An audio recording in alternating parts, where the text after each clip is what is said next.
this is Glenda, and this is my little lamb. It's made out of soap, and I made her some friends so she wouldn't be alone. And eventually I decided that it was time to put her and her friends onto a soap. And this is what I'm making today. The oils are already warmed up. If you want to know what oils these are, I'm going to put a link in the description box to the blog post. They have been warmed up to 39 degrees Celsius or 104 Fahrenheit. I will be using a fig sample fragrance from Lone Star Candle Supplies because I figured that's something that lambs may enjoy eating. I don't know if they actually do though. I have the light water solution at room temperature, which is 77 Fahrenheit or 25 Celsius. This is mostly a fragrance test, so I will be using a small mold. It's a 4-inch mold that gives roughly about 4 soap bars. And after a quick blend with the spatula, I'm going to start blending this with the stick blender. I like to have it in low, and I usually only do like short bursts. I want this to be at an emulsion phase, meaning where the oils and the water are completely mixed and they're not separating. On the side, as you can see, I have some colorant mixed with oil. This is neon powder from Nurture Soap. After about a minute, it seemed that emulsion had been reached, so I'm going to go ahead and add the fragrance. So I'm using the entire bottle since this is only 1 ounce and it is a 1 pound soap, or rather 1 pound of oils. Most of my soap I'm going to leave uncolored, which means it's going to turn an off-white shade, and because the lambs are white, I wanted to put a different color on top so that they will stand out against the background.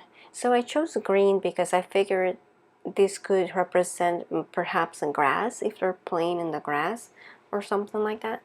So I'm separating what I will be using for the top, close to 7 to 8 ounces of soap batter, so about a cup. I'm just going to stir this briefly with the spatula. What I want to create is a drop swirl technique on top, and to do that it needs to be at light trace.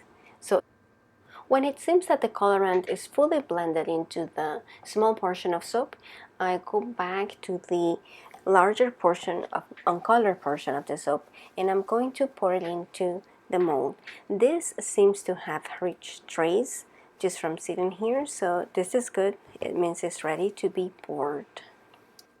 I had the idea to make this soap when I was watching a show in YouTube. It's called the Big Pottery Throwdown, and in it, one of the contestants, Rosalind, had made some lamps. And if I can, I'm gonna post a picture right here.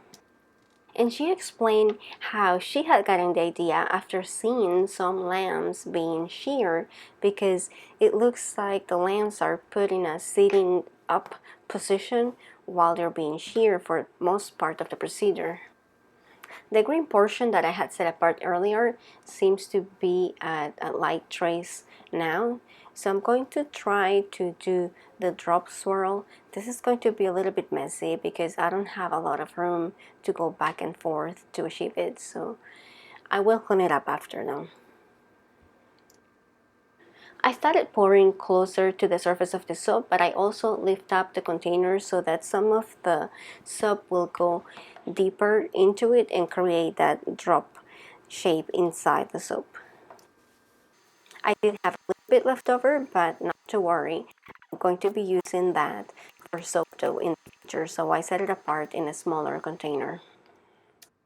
Now it's time to add the embeds to the soap. It has solidified enough that they are not sinking in. However, I seem to have put them a little bit too far apart at the beginning so that I don't have enough room for all of them to be standing up. So the very last one I'm just gonna put laying down, and it just looks like she's laughing for some reason.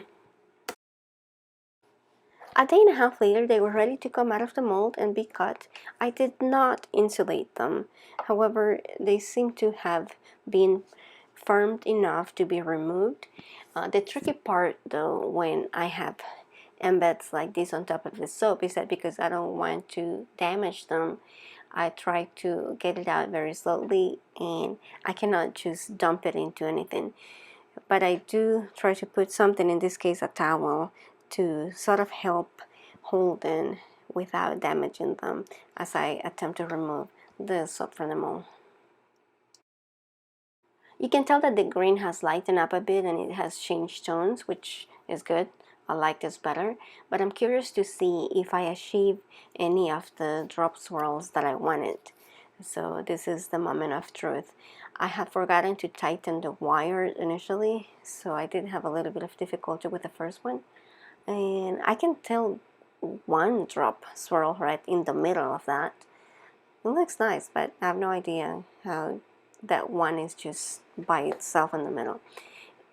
Then on the second and third bars, this seems to have dissipated, and I do see a little bit more of drop swirls, but not as pronounced. Perhaps I should have poured a little bit higher than I did at the beginning so that it would have sunk into the soap better.